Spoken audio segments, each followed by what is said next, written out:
পরিচয়টা হচ্ছে আমাদের 2015 সালে। আর পরিচয়ের প্রসেসটা একটু আনএক্সপেক্টেড ওয়েতে হয়েছে। আর এই তো তারপরে আমাদের অনলাইনেই টুকটাক কথাবার্তা হইতো। আমরা সেম ব্যাচ, মোস্টলি কথাবার্তাগুলা পড়াশোনা রিলেটেড ওই জাতীয়ই ছিল। প্রথম দিকে আমার অ্যাপ্রোচ করার ধরনটা খুব কঠিন ছিল, কি করো, গুড নাইট, গুড মর্নিং এই পর্যন্তই ছিল।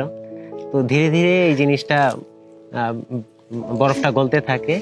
তো পরে এইভাবেই আস্তে আস্তে কনভারসেশনটাও বাড়ে। এইভাবেই দেখতে দেখতে প্রায় 10 বছর আমাদের সম্পর্ক, তারপর এই পরিণয়।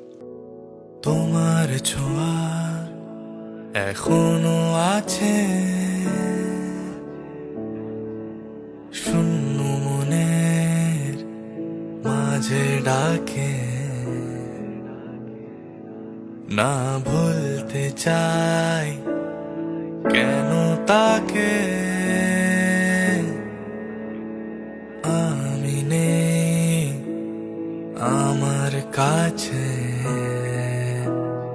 তুমি ছিলে, তুমি আছো, শুধু তোমাকে চাই। তুমি ছিলে, তুমি আছো, সবই হারাতে চাই।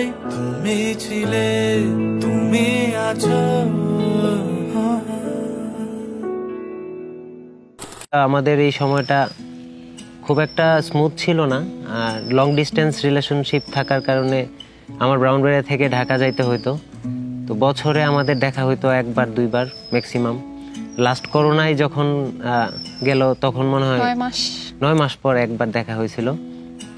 আর এমনিতে পড়াশোনা নিয়ে দুজনেই ব্যস্ত ছিলাম, যার কারণে সময়টা আমরা এইভাবেই নিয়েছিলাম 10 বছর, প্রায় 10 বছর পর এখন মাস্টার্স কমপ্লিটের পর মনে হলো যে না, এটাকে হয়তো নতুনভাবে আরেকটু এখন সিরিয়াসভাবে আমরা ভাবতে পারি।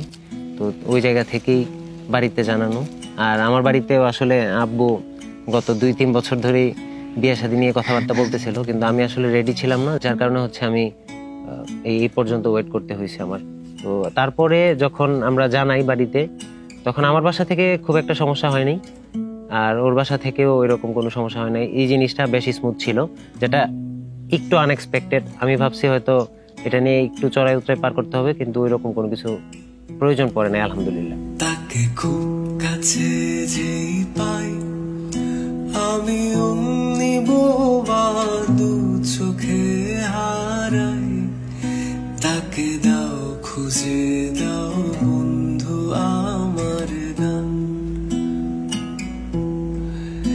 তাকে খুব কাছে যেই পাই আমি অমনি বোবা, দু চোখে হারাই।